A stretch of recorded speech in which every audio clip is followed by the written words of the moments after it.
Стихотворение называется «Ветер октября».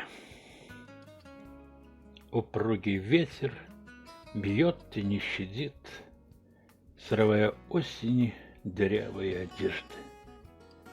И дуба вековую рану холодит, и на спасение не дает надежды. Он разгоняет стаи воронья, и запоздалый клин направил к югу. Кленовый лист презрела полынья, а он пустил гулять его по кругу.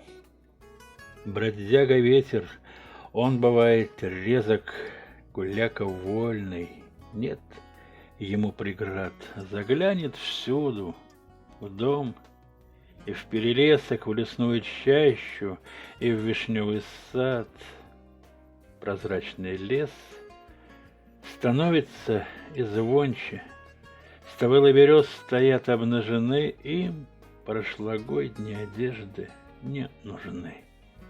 Весной все будет ярче, чище, громче холодный дождь по серым веткам бьет, свинцовой тучей накрывает рощи. Земля покрова с нетерпением ждет, коренья вскрыть поруганной мощи. И мне все реже хочется гулять по грязным палым листьям октября.